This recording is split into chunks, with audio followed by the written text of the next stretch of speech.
Election ನಿಂತ್ಕೊಂಡಿದ್ದೆ M L ಎಲೆಕ್ಷನ್ಗೆ. 800 ರೂಪಾಯಿ ಖರ್ಚು ಮಾಡಿದ್ದೆ ನಾನು. ಸರ್ ನೀವು ಎಮ್ ಎಲ್ ಎಲೆಕ್ಷನ್ 800 ರೂಪಾಯಿ ಖರ್ಚು ಮಾಡಿ ಸೈಕಲಲ್ಲಿ ಪ್ರಚಾರ ಮಾಡಿದ್ವಿ.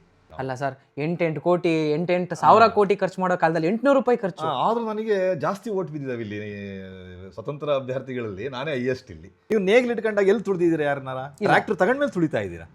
ನೇಗ್ಲ ಮೇಲೆ ನೇಗ್ಲಿದ್ದಾಗ ದುರಾಸನೆ ಇಲ್ಲ ನಿಮಗೆ. ಯಾಕೆ ನೀವೇ ಸುಸ್ತಾಗ್ಬಿಡ್ತೀರಾ, ನೀವು ಉಳುಮೆ ಮಾಡೋಕ್ಕಾಗಲ್ಲ. ನೀವು 1000 ಎಕರೆ ಜಮೀನೇ ಇಟ್ಕೊಳಕ್ಕಾಗಲ್ಲ ನೀವು ನೇಗ್ಲು ಇಟ್ಕೊಂಡಾಗ.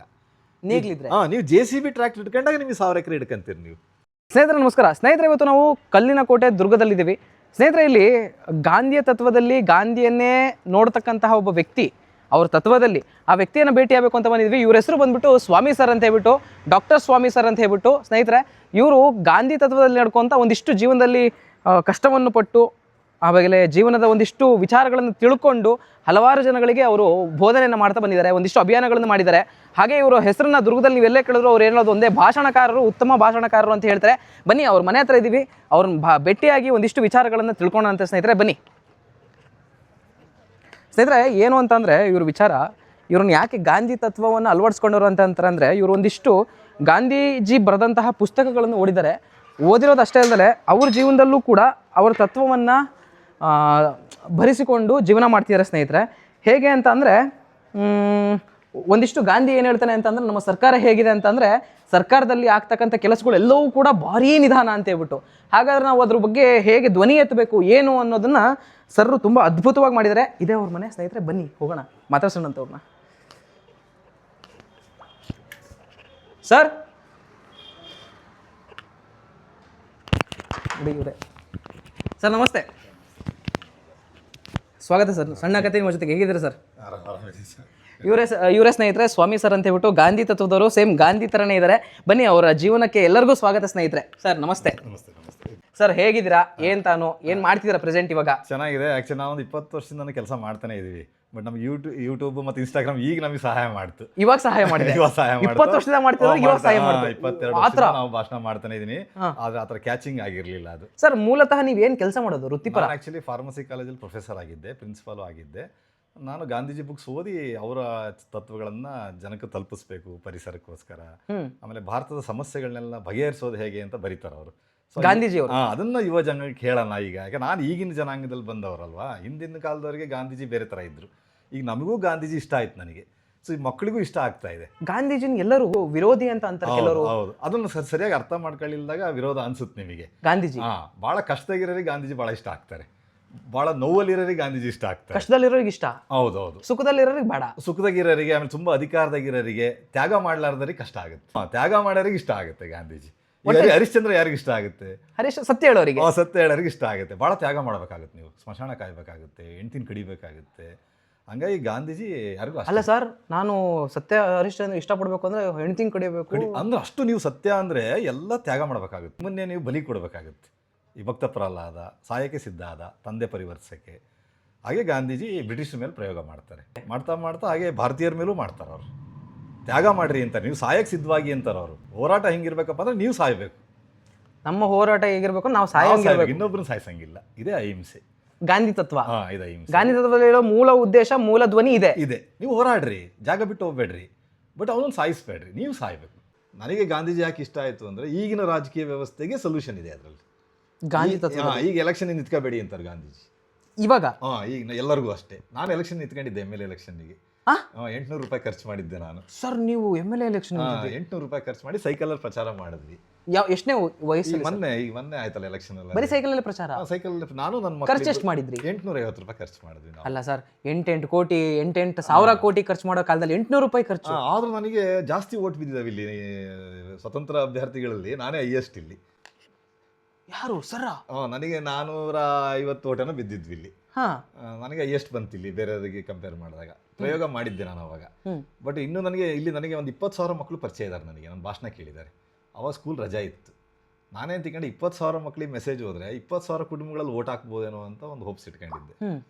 ಬಟ್ ಆಮೇಲೆ ಮತ್ತೆ ಗಾಂಧೀಜಿ ಬುಕ್ಸ್ ಆಳ್ವಾಗ ಹೋದಾಗ ಎಲೆಕ್ಷನ್ ನಿಂತ್ಕೋಬೇಡ ಅಂತಾರೆ ಅವ್ರು. ಮತ್ತೆ ಗಾಂಧೀಜಿ ಅವರೇ ಅಂತಾರೆ. ಫಸ್ಟ್ ಎಲೆಕ್ಷನಿಗೆ ನಾನು ನಿಂತ್ಕೊಂಡ್ಬಿಟ್ಟೆ, ಆಮೇಲೆ ಪುಸ್ತಕ ಓದಿದೆ. ಅವರು ಚಾಪ್ಟರ್ಸ್ ಹೋಗ್ತಾ ಹೋದಾಗ ಎಲೆಕ್ಷನ್ಗೆ ನಿಂತ್ಕೋಬೇಡ್ರಿ ಅಂತಾರೆ ಅವ್ರು. ಹಂಗೆ ಸೇವೆ ಮಾಡಿರಿ. ಯಾಕಂದರೆ ಯಾವ ಪಕ್ಷದಾಗೂ ನಿಂತ್ಕೊಂಡ್ರು ಸಹ ನೀವು ನ್ಯಾಯವಾಗಿರೋ ಕೆಲಸ ಮಾಡೋಕ್ಕೆ ಬಿಡೋದೇ ಇಲ್ಲ ಅಂತೆ ಪಕ್ಷಗಳು. ಆ ಪಕ್ಷದ ಸಿದ್ಧಾಂತದ ಮೇಲೆ ನೀವು ಕೆಲಸ ಮಾಡಬೇಕಾಗುತ್ತೆ. ಹಾಗಾಗಿ ಏನಾಗುತ್ತೆ ನೋಡ್ರಿ, ಎರಡು ಪಕ್ಷದವರು ಸಹ ಕರೆಕ್ಟಾಗಿ ಕೆಲಸ ಮಾಡೋಕ್ಕೆ ಆಗ್ದಂಗೆ ಒದ್ದಾಡ್ತಿರ್ತಾರೆ. ಅವ್ರು ಏನೇ ಮಾಡಿದ್ರು ಇವರು ತಪ್ಪು ಅಂತಿರ್ತಾರೆ, ಇವ್ರು ಏನೇ ತಪ್ಪು ಮಾಡಿದ್ರು ಇವರು ಇನ್ನೊಬ್ಬರು ವಿರೋಧ ಮಾಡ್ಕೊಂಡು ಬರ್ತಿರ್ತಾರೆ. ಹಾಗಾಗಿ ಈಗ ನೋಡಿರ್ಬೋದು ನೀವು, ವಿರೋಧ ಪಕ್ಷಗಳಿರ್ಬೋದು, ಆಡಳಿತ ಪಕ್ಷಗಳಿರ್ಬೋದು, ಯಾವಾಗಲೂ ಜಗಳ ಆಡ್ತಾನೆ ಇರ್ತವೆ. ಅವು ಜನರ ಬೇಕಾದಂಥ ಸಮಸ್ಯೆಗಳನ್ನ ಪರಿಹಾರ ಮಾಡ್ಕೊಳ್ಳೋದೇ ಇಲ್ಲ, ಅವರವರೇ ಜಗಳಾಡೋದಷ್ಟೇ. ಜಗಳ ಆಡ್ತಾರೆ, ನೀನು ಅದು ಮಾಡಿಲ್ಲ, ನಾನು ಇದು ಮಾಡಿಲ್ಲ ಅಂತೇಳಿ. ಆ ಥರ. ಈ ಗ್ರಾಮೀಣ ಅಭಿವೃದ್ಧಿ ಬಗ್ಗೆ ಆಗಲಿ, ಬಡತನ ನಿವಾರಣೆ ಬಗ್ಗೆ ಆಗಲಿ, ಎರಡೂ ಕೈ ಜೋಡಿಸಿ ಕೆಲಸನೇ ಮಾಡಲ್ಲ. ಈಗ ಸರ್ ನೀವು ಹುಟ್ಟಿ ಬೆಳೆದಿದ್ದೆಲ್ಲ ಎಲ್ಲಿ, ನಿಮ್ಮ ಮೂಲ ಎಲ್ಲಿ? ನಾವು ತರೀಕೆರೆ ಕಡೆಯವರು. ನಾವು ತರೀಕೆರೆಯಲ್ಲಿ ಉಣಸ್ಕಟ್ಟ ಅಂತಿದೆ, ಅಲ್ಲಿ ನಮ್ಮ ತಂದೆ ತಾಯಿಗಳೆಲ್ಲ ಬೆಳೆದಂಥವ್ರು. ನಾವು ತರೀಕೆರೆಯಲ್ಲಿ ಹುಟ್ಟಿದ್ವಿ. ನಾವು ಅಲ್ಲೇ ಓದಿ ನೆಕ್ಸ್ಟು ಫಾರ್ಮಸಿಗೆ ಬಂದ್ವಿ. ನಾವು ಅಲ್ಲಿ ಶಿವಮೊಗ್ಗ ಓದಿದೆ, ಬೆಳಗಾಂ ಓದಿದೆ, ಗುಲ್ಬರ್ಗದಲ್ಲಿ PhD ಮಾಡಿದೆ, ಬೆಂಗಳೂರಲ್ಲಿ 2 ವರ್ಷ M.Pharm ಮಾಡಿದೆ. 3 ತಿಂಗಳು ನನಗೆ ಇಂಗ್ಲೆಂಡಿಗೆ ಕಳಿಸಿದ್ರು ಸರ್. ಇಂಗ್ಲೆಂಡಿಗೆ? ರಿಸರ್ಚಿಗೆ ಅಂತಲೇ ಕಳಿಸ್ತಾರೆ. 3 ತಿಂಗಳು ನಮ್ಮನ್ನು ಕಳಿಸ್ತಿದ್ರು ಗುಲ್ಬರ್ಗ ಕಾಲೇಜ್ ಕಡೆಯಿಂದ ಕಳಿಸಿದ್ರು ಅಥವಾ ಯೂನಿವರ್ಸಿಟಿಯಿಂದನೇ 1.5 ಲಕ್ಷ ಅವರೇ ಇಂಗ್ಲೆಂಡ್ನವರೇ ಕೊಟ್ಟು ನಮ್ಮನ್ನು 1.5 ಲಕ್ಷ ಕೊಟ್ಟು ಕರೆಸ್ಕೊಂಡು ನಮಗೆ ಹೇಳ್ಕೊಡ್ತಾರೆ. ಈ ಥರ ಇನ್ಸ್ಟ್ರೂಮೆಂಟ್ಗಳು, ಟೆಕ್ನಾಲಜಿಗಳನ್ನೆಲ್ಲ ಹೇಳ್ಕೊಡ್ತಾರೆ. ಪ್ಲಸ್ ಅವ್ರಿಗೆ ಬೇಕಾದಂಥ ಪ್ರಾಡಕ್ಟ್ಸ್ನು ಮಾಡಿಸ್ಕೊಂತಾರೆ ಕೆಮಿಸ್ಟ್ರಿನಲ್ಲಿ. ಇದೊಂದು ಎಕ್ಸ್ಚೇಂಜ್ ಪ್ರೋಗ್ರಾಮ್ ಅಂತ ಇಟ್ಕೊಂಡಿದ್ದಾರೆ. ಅದ್ರಲ್ಲಿ ನಾನು ಇಂಗ್ಲೆಂಡಿಗೆ ಹೋಗಿದ್ದೆ. 1.5 ಲಕ್ಷ ಅವರೇ ಪೇ ಮಾಡ್ತಾರೆ. ಹಾಸ್ಟೆಲಲ್ಲಿ ಇರ್ತೀವಿ, ಅವ್ರು ಹೇಳಿದ ಎಕ್ಸ್ಪೆರಿಮೆಂಟ್ ಎಲ್ಲ ಮಾಡ್ತೀವಿ, ಇನ್ಸ್ಟ್ರೂಮೆಂಟ್ ಎಲ್ಲ ತೋರಿಸ್ತಾರೆ. ಸೊ ಹಂಗಾಗಿ ಚೆನ್ನಾಗಿರುತ್ತೆ, ಅನುಭವ ಚೆನ್ನಾಗಿರುತ್ತೆ. ಫಾರಿನಿಗೆ ಹೋದಾಗ ಒಂದ್ಸರಿ ಅನುಭವ ಚೆನ್ನಾಗಿರುತ್ತೆ. ಬಟ್ ಅಲ್ಲೇ ನೀವು ಏನಾದ್ರು ಬಾಳೆಸ ಇದ್ದರೆ ಭಾರತಕ್ಕೆ ಬರೋಕ್ಕೆ ಮನಸ್ಸು ಬರಲ್ಲ ನಿಮಗೆ. ಯಾಕೆ ಸರ್ ಅಷ್ಟು ಚೆನ್ನಾಗಿ, ಅಷ್ಟು ನೀವು ಏನಂತಾರಲ್ಲ, ಅಷ್ಟು ಸ್ವಚ್ಛತೆ, ಕಡಿಮೆ ಜನಸಂಖ್ಯೆ, ಯಾವುದಕ್ಕೂ ಕ್ಯೂ ಹಚ್ಚಂಗಿಲ್ಲ ನೀವು, ಎಲ್ಲ ಭ್ರಷ್ಟಾಚಾರ ಮುಕ್ತ. ಏನು ಫೋನಲ್ಲೇ ಬೇಕಾದ್ರೆ ಎಲ್ಲ ಕೆಲಸ ಮಾಡಿಸ್ಕೋಬೋದು ನೀವು. ಆಮೇಲೆ ಕಾಲೇಜ್ಗಳಲ್ಲಿ, ಸ್ಕೂಲ್ಗಳಲ್ಲಿ ಬುಕ್ಸ್ ಬೇಕಾ ನಿಮಗೆ, ಪೇಪರ್ ಬೇಕಾ, ಸ್ಟ್ಯಾಪ್ಲರ್ ಬೇಕಾ, ಫ್ರೀಯಾಗಿ ಕೊಡ್ತಾರೆ ಕಾಲೇಜ್ಗಳಲ್ಲಿ. ಅಲ್ಲೇ ಕಾಲೇಜಲ್ಲಿ ಅಲ್ಲೇ ಒಂದು ಸ್ಟೋರ್ ರೂಮ್ ಇರುತ್ತೆ, ತಗೋಬೋದು. ಅಲ್ಲೇ ಜೆರಾಕ್ಸ್ ಮಾಡಿಸ್ಕೋಬೋದು, ಅಲ್ಲೇ ಪ್ರಿಂಟ್ ಹಾಕೋಬೋದು. ಟೆಕ್ನಾಲಜಿ ಅಷ್ಟು ಚೆನ್ನಾಗಿದೆ. ಇಂಗ್ಲೆಂಡ್ ತುಂಬ ಚೆನ್ನಾಗಿದೆ. ಬಂದಾಗ ಬಾಂಬೆ ರಶ್ ನೋಡಿದ್ವಿ. ಬಾಂಬೆ, ಅಯ್ಯೋ ಎಷ್ಟು ಇಂಡಿಯಾ ಹೆಂಗಿದೆಯಲ್ಲಪ್ಪ, ಇದು ಜನಸಂಖ್ಯೆ ಜಾಸ್ತಿ, ಇಲ್ಲಿ ಸ್ವಚ್ಛತೆ ಇಲ್ಲ, ಒಂಥರ ಅರಿವಿಲ್ಲ ಜನರಲ್ಲಿ.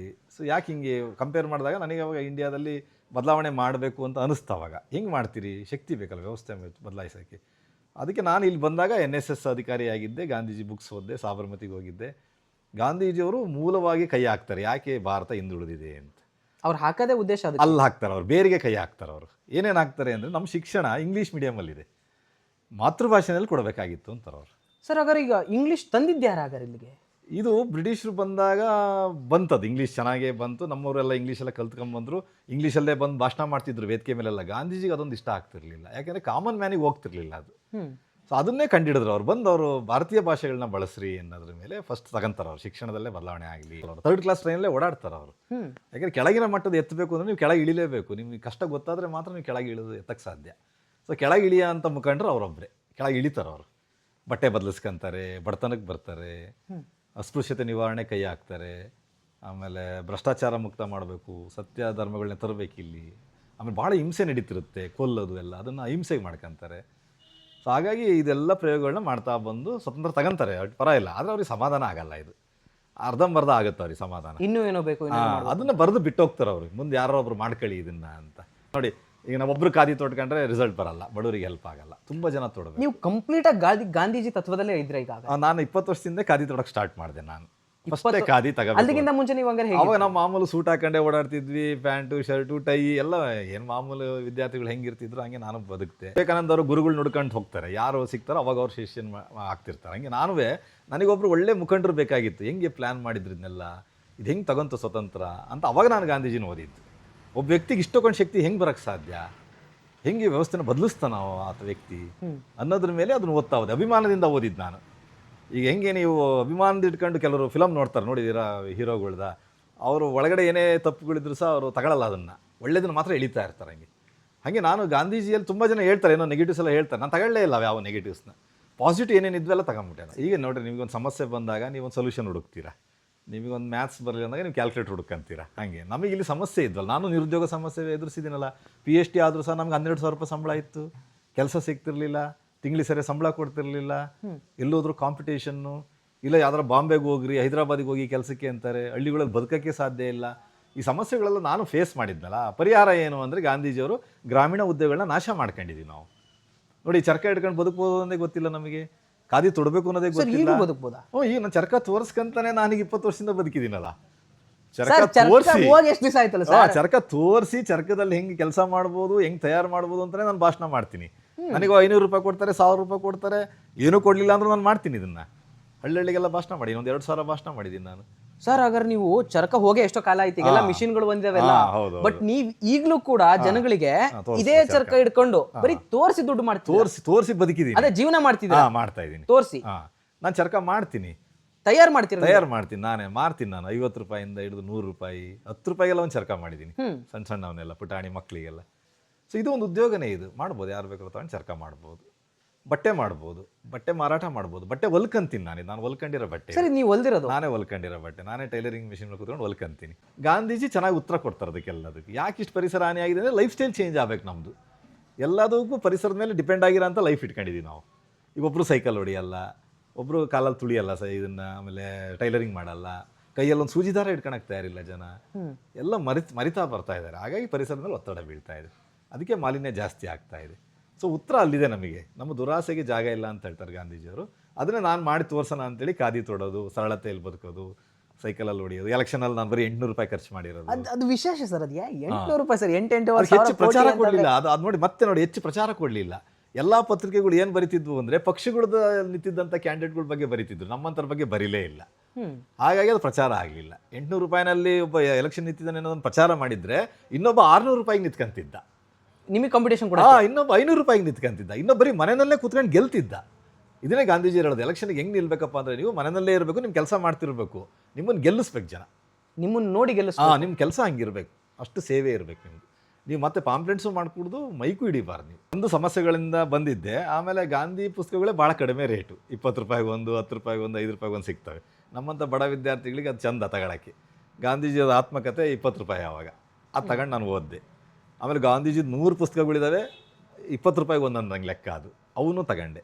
ಭಾಳ ಕಡಿಮೆ ರೇಟಲ್ಲಿ ಪುಸ್ತಕ ಮಾರಾಟ ಮಾಡ್ಯಾರ ಗಾಂಧೀಜಿ. ಆಗ ಹಿಂದ್ ಸ್ವರಾಜ್ ಅಂತ ಒಂದು ಪುಸ್ತಕ ಇದೆ, 1 ರೂಪಾಯಿಗೆ ಒಂದು ಮಾರಿದಾರೆ ಅವಾಗ ಗಾಂಧೀಜಿ. ಅಂದರೆ ಅಷ್ಟು ಕಮ್ಮಿ ರೇಟಿಗೆ ಇಟ್ಟಿದ್ದಕ್ಕೆ ನಾವು ತಗೊಂಡ್ವಿ ಬಡವರು. ನಾವು ಭಾಳ ಕಾಸ್ಟ್ಲಿ ಬುಕ್ಸ್ ತಗೊಳಕ್ಕಾಗಲ್ಲ ನಮಗೆ. ಸೊ ಹಾಗಾಗಿ ಅದನ್ನು ತಗೊಂಡು ಓದ್ದೆ. ಭಾಳ ಚೆನ್ನಾಗಿ ಹೇಳ್ತಾ ಹೋಗ್ತಾರೆ ಅವ್ರು ಏನು ಮಾಡಬೇಕು ಅಂತ ಹೇಳ್ತಾರೆ ಈ ವ್ಯಕ್ತಿ, ಬೇರೆ ಹೇಳಲ್ಲ. ಇವ್ರು ಏನು ಮಾಡಬೇಕು ಅಂತ ಹೇಳ್ತಾರೆ. ಕ್ವಶನಿಗೆ ಸೊಲ್ಯೂಷನ್ ಇವರೇ ಕೊಡ್ತಾರೆ. ತಕ್ಷಣ ನೀನು ಖಾದಿ ತಗೋಬೇಕು, ತಕ್ಷಣ ನೀನು ಚರಕ ತಗೋಬೇಕು, ತಕ್ಷಣ ನೀನು ದಾರ ಮಾಡಬೇಕು, ತಕ್ಷಣ ನೀನು ಸರಳತೆಗೆ ಬರಬೇಕು, ಖಾದಿ ಪ್ರಚಾರ ಆಗಬೇಕು, ಅಸ್ಪೃಶ್ಯತೆ ನಿವಾರಣೆ ಆಗಬೇಕು, ಜಾತೀಯತೆ ತೆಗಿಬೇಕು, ನೀವು ಅಂದರೆ ಮೇಲೆ ಕೀಳು ತೆಗಿಬೇಕು, ಹಿಂಗೆಲ್ಲ ಹೇಳ್ತಾ ಹೋಗ್ತಾರೆ. ಪ್ರಾಕ್ಟಿಕಲಿ ಮಾಡ್ರಿ ಅಂತ ಹೇಳ್ತಾರೆ. ಈ ಥರ ಏನಾರು ಬದಲಾವಣೆ ಮಾಡಂಗಿದ್ರೆ ನೀನು ಮಾಡ್ಕೋ ಫಸ್ಟ್, ನೀನು ಮಾಡ್ಕೊ ಅಂತಾರೆ. ನೀನು ಬದಲಾಗು, ನೀನು ತೊಡ್ಕೊ ಫಸ್ಟ್ ಅಂತಾರೆ. ನಾನು ತೊಡ್ಕೊಂಡೆ, ಅವಾಗ ನಾನು ಹೊಲ್ಕಂಡೆ. ಹೇಗಿದೆ ಸರ್ ಆ ಬಟ್ಟೆ? ಹಾಗಾದ್ರೆ ನೀವು ಹಾಕಿರೋದು ನೀವು ಒಂದ್ಸರಿ ನೀವು ಹಾಕೊಂಡು, ನಾವು ಮಕ್ಕಳಿದ್ದಾಗ ಇವರೆಲ್ಲ LKG UKG ಇದ್ದಾಗ ಮಕ್ಕಳಿಗೆ ಖಾದಿ ತೊಡಿಸ್ತಿದ್ದೆ ನಾನು. ಚರ್ಕನೂ ಸಹ ನನ್ನ ಮಕ್ಳ ಮುಂದೆಲ್ಲ ಇಡ್ತಿದ್ದೆ ಆಟ ಆಡೋಕ್ಕೆ. ಮಗು ಖಾದಿ ಸೆಲೆಕ್ಟ್ ಮಾಡ್ಕೊಳ್ಳುತ್ತೆ, ಕಂಫರ್ಟ್ ಇರುತ್ತೆ. ಅದು ಬೇರೆವೆಲ್ಲ ಇಚ್ಚಿಂಗ್ ಇರ್ತವೆ, ಇರಿಟೇಷನ್ ಆಗುತ್ತೆ, ಮಗು ಇಷ್ಟಪಡಲ್ಲ. ನಾವು ತಾಯಂದ್ರುಗಳು ಹಾಕ್ತೀವಿ ಅದನ್ನೇ ಗಾಂಧೀಜಿಯವರು ಹೇಳೋದು. ಗಾಂಧೀಜಿಯವರು ಅಂತಾರೆ ಮಕ್ಳಿಗೆ ಭಾಳ ಶೃಂಗಾರ ಮಾಡಬೇಡ್ರಿ, ಭಾಳ ಸರಳತೆಯನ್ನು ಕಲಿಸ್ರಿ ಅಂತ ಹೇಳ್ತಾರೆ. ಸರಳವಾಗಿ ಬದುಕೋದನ್ನು ಕಲಿಸ್ರಿ ಅಂತ. ಈಗ ನಾವು ತುಂಬ ಶೃಂಗಾರ ಮಾಡ್ತೀವಿ, ಗೊಂಬೆಗೆ ಹೆಂಗೆ ಶೃಂಗಾರ ಮಾಡ್ತೀವೋ ಹಂಗೆ ನಾವು ಮಕ್ಳಿಗೆ ಮಾಡ್ತಾ ಇದೀವಿ. ಅದಕ್ಕೆ ಆ ಮಗು ಸರಳತೆಗೆ ಬರೋಕ್ಕಾಗ್ತಿಲ್ಲ. ಅದಕ್ಕೆ ಸೊ ಇವೆಲ್ಲವೂ ಹಾಗಾದ್ರೆ ಕಾಂಪಿಟೇಷನ್ ಯುಗದಲ್ಲಿ ನಾವು ಇದೀವಲ್ಲ ಈಗ. ಅದು ನಮ್ಮಲ್ಲಿ ಇದು ನೋಡಿ, ಕಾಂಪಿಟೇಷನ್ನಿಗೂ ಇದು ಸಹಕಾರಕ್ಕೂ ಇಷ್ಟೇ ವ್ಯತ್ಯಾಸ. ಇಲ್ಲಿ ತುಳಿತಾನೆ ಕಾಂಪಿಟೇಷನಲ್ಲಿ, ನೀವು ಸತ್ರು ಪರ ಇಲ್ಲಪ್ಪ, ನಾನು ಬದುಕಬೇಕು ಅಂತಾನೆ ಕಾಂಪಿಟೇಷನ್. ಸಹಕಾರದಾಗ ಹಂಗಲ್ಲ, ನಿನ್ನನ್ನು ಕೈ ಹಿಡಿದು ಎತ್ತುತ್ತಾನ ಅವನು, ನೀನು ನನ್ನ ಜೊತೆ ನೀನು ಬದುಕು ನಾನು ಬದುಕು ಅನ್ನೋದೇ ಸಹಕಾರ. ಇದು ಚರ್ಕದಲ್ಲಿ ಸಿಗುತ್ತೆ ನಿಮಗೆ. ನೀನು ದಾರ ಮಾಡು, ನಾನು ಬಟ್ಟೆ ಮಾಡ್ತೀನಿ, ನೀನು ಒಲಿ, ನೀನು ಬಣ್ಣ ಹಾಕು ಅಂತ ಸಹಕಾರ ಇದೆ ಇದರಲ್ಲಿ. ಇಂಡಸ್ಟ್ರಿಯಲ್ಲಿ ಏನಾಗಿರುತ್ತೆ, ನಾನು ಮಾರ್ಕೆಟ್ ಹಿಡಿಬೇಕು. ಅದಕ್ಕೆ ಬ್ರಿಟಿಷರು ಬಂದು ನಮಗೆ ಬಟ್ಟೆ ಮಾರಿದ್ರು, ನಮ್ಮ ಚರ್ಕಗಳನ್ನ ನಾಶ ಮಾಡಿದ್ರು. ಅವ್ರಿಗೆ ಮಾರ್ಕೆಟ್ ಕಾಂಪಿಟೇಷನ್ ಬರುತ್ತೆ, ಅವ್ರು ತುಳಿತಾರೆ. ಅವರು ಎಲ್ಲ ಇಂಡಸ್ಟ್ರಿಯಲೈಸೇಷನ್ ನೋಡಿ ತುಳಿಯೋದೇ ಉದ್ದೇಶ. ಆದರೆ ಇದರಲ್ಲಿ ಗ್ರಾಮೀಣ ಉದ್ಯೋಗದಲ್ಲಿ ತುಳಿಯೋದೇನಿಲ್ಲ. ನೀವು ನೇಗ್ಲು ಇಟ್ಕೊಂಡಾಗ ಎಲ್ಲಿ ತುಳಿದಿದ್ದೀರಾ? ಯಾರನ್ನಾರ ಟ್ರ್ಯಾಕ್ಟರ್ ತಗೊಂಡ್ಮೇಲೆ ತುಳಿತಾ ಇದ್ದೀರಾ? ನೇಗ್ಲಿದ್ದಾಗ ದುರಾಸನೆ ಇಲ್ಲ ನಿಮಗೆ, ಯಾಕಂದ್ರೆ ನೀವೇ ಸುಸ್ತಾಗ್ಬಿಡ್ತೀರಾ, ನೀವು ಉಳುಮೆ ಮಾಡೋಕ್ಕಾಗಲ್ಲ. ನೀವು 1000 ಎಕರೆ ಜಮೀನೇ ಇಟ್ಕೊಳಕ್ಕಾಗಲ್ಲ ನೀವು ನೇಗ್ಲು ಇಟ್ಕೊಂಡಾಗ.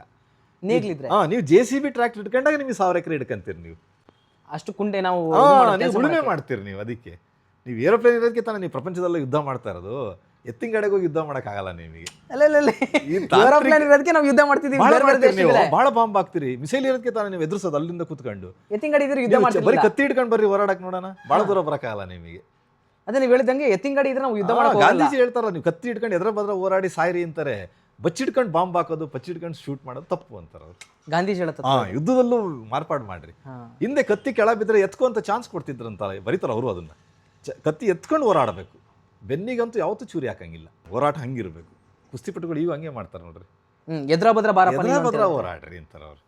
ಇದು ಮೋಸದ ಹೋರಾಟ ಈಗ ನಡೀತಾ ಇರೋದು. ಏನು ತಾಂತ್ರಿಕ ಜ್ಞಾನ ಏನಿದೆಯಲ್ಲ, ಮೋಸದ ಹೋರಾಟ. ಈಗ ಮೋಸ ನೋಡಿ, ಬ್ಯಾಂಕಲ್ಲಿರೋ ದುಡ್ಡು ನಿಮ್ದು ಎತ್ಕೋಬಹುದು, 1 ಸೆಕೆಂಡಲ್ಲಿ ಎತ್ಕೋಬಹುದು. ಮೋಸದ ಆರ್ಥಿಕ ಸ್ಥಿತಿ ಇದು. ಶ್ರೀಮಂತ ಆಗ್ಬೋದು, ನಿಮ್ಮ ದುಡ್ಡು ಎತ್ಬಿಡ್ಬೋದು. ಹಂಗೆ ಆಗಬಾರ್ದು ಅಂತ. ಹಿಂದೆ ಕಳ್ಳ ಅಟ್ಲೀಸ್ಟ್ ಬಂದು ಮನೆಗೆ ಗೋಡೆ ಹೊಡೆದು ಆಮೇಲೆ ದುಡ್ಡು ತಗೊಂಡೋಗೋ ನಿಧಾನಕ್ಕೆ. ಈಗ ನಿಮ್ದು ಹಂಗೆ ಎತ್ಕೋಬೋದಲ್ಲ. ಏನೂ ಮಾಡದಲ್ಲೇ. ಈ ತಾಂತ್ರಿಕ ಜ್ಞಾನವನ್ನು ಗಾಂಧೀಜಿಯವರು ಬೇಡ ಅಂದರು. ಅತಿಯಾದ ಕಂಪ್ಯೂಟರೀಕರಣ, ಅತಿಯಾದ ತಾಂತ್ರಿಕತೆ. ನೀವು ಯೂಟ್ಯೂಬೇ ತಗೊಂಡು ನೋಡ್ರಿ, ಎಷ್ಟು ಕೆಟ್ಟದಾಗ ಬೈಬೋದು ನೀವು ಯೂಟ್ಯೂಬಲ್ಲಿ. ಈಗ ಎದರ ಬಂದಾಗ ಹಂಗೆ ಬೈಯೋಕ್ಕಾಗಲ್ಲ ನೀವು. ಇಲ್ಲ ಇಲ್ಲ ಇಲ್ಲ. ಕರೆಕ್ಟಾ? ಯೂಟ್ಯೂಬಲ್ಲಿ ಕೆಟ್ಟದಾಗಿ ಮೆಸೇಜ್ ಹಾಕಿ ಪೊಲೀಸ್ ಕೇಸ್ ಆಗಿ ಹೆಂಗಾಗ್ತಿದೆ ನೋಡ್ರಲ್ಲಿ. ನಾವು ಯೂಟ್ಯೂಬಲ್ಲೂ ಜನಕ್ಕೆ ಏನು ಹೇಳ್ಕೊಡ್ಬೇಕು, ಒಳ್ಳೇದ್ರಲ್ಲಿ ಬೈರಿ ಅಂತನಾರು ಹೇಳ್ಕೊಡ್ಬೇಕು. ಈಗ ಅಟ್ಲೀಸ್ಟ್ ಕೆಟ್ಟ ಪದ ಇಲ್ದಂಗೆ ಬೈರಿ, ಕೆಟ್ಟ ಪದಗಳನ್ನು ಬಳಸಿ ಅಷ್ಟರ ನಾವು ಈ ಲೆಸನ್ ಕಲಿಸ್ಬೇಕಿಲ್ಲಿ. ಈ ಗಾಂಧಿ ತತ್ವನ ಯೂಟ್ಯೂಬಿಗೆ ಇಲ್ಲಿ ತಗೋಬೇಕು ನಾವು. ನೀವು ಕಾಮೆಂಟ್ ಮಾಡ್ಬೇಕಾದ್ರೆ ಕೆಟ್ಟ ಪದಗಳು ಬರ್ಕೂಡ್ದು. ನೀವು ಮಾಡ್ರಿ, ವಿರೋಧ ಮಾಡ್ರಿ, ಪ್ರತಿಭಟನೆ ಮಾಡ್ರಿ, ಎದ್ರಾಬದ್ರ ಬಂದು ಮಾಡಿ, ಚೆನ್ನಾಗಿ ಮಾಡ್ರಿ, ಒಳ್ಳೆ ವಾಕ್ಯಗಳು ಹಾಕಿ ಚೆನ್ನಾಗಿ ಮಾತಾಡ್ರಿ. ನೀವು ಕೆಟ್ಟ ಪದಗಳು ಯಾಕೆ ಬರ್ತವೆ, ಅಶ್ಲೀಲ ಪದಗಳು ಯಾಕೆ ಬರ್ತವೆ ನೋಡ್ರಿ. ಎಷ್ಟು ಜನ ಮಹಿಳೆಯರು ಕಂಪ್ಲೇಂಟ್ ಕೊಟ್ಟು, ಮಹಿಳಾ ಆಯೋಗಕ್ಕೆ ಕೊಟ್ಟು. ಈ ಪ್ರೆಸೆಂಟ್ ನಡೀತಿದೆ. ನಿಜವಾದ ಆರ್ಗ್ಯುಮೆಂಟ್ ಹೆಂಗಿರುತ್ತೆ ಅಂದರೆ ಭಾಳ ಚೆನ್ನಾಗಿ ಸ್ಮೂತಾಗಿ. ಗಾಂಧೀಜಿ ಜೊತೆ ಭಾಳ ವಾದ ವಿವಾದ ಆಗ್ತಿತ್ತು. ಗಾಂಧೀಜಿಯವ್ರಿಗೆ ಯಾರೋ ವಾದ ಮಾಡ್ಕೊಂಡ್ರೆ ಭಾಳ ಇಷ್ಟ ಗಾಂಧೀಜಿಯವರಿಗೆ. ಯಾಕೆ ವಾದ ಮಾಡೋನು ಬದಲಿಸ್ಬೇಕು ಅನ್ನೋದೇ ಗಾಂಧಿ ಉದ್ದೇಶ. ಗಾಂಧಿ ತತ್ವನೇ ಅದು ಹೇಳುತ್ತೆ. ವಾದ ಮಾಡೋನ್ನ ಫಸ್ಟ್ ಇಡಿ, ಅವ್ನು ಯಾಕೆ ವಿರೋಧ ಮಾಡ್ತೀನಿ ಫಸ್ಟ್ ಇಡಿ, ಅವನ್ನ ಬದಲಿಸು, ಅವನು ಅವನು ಬದಲಿಸು. ಅವನು ಬದಲಿಸು.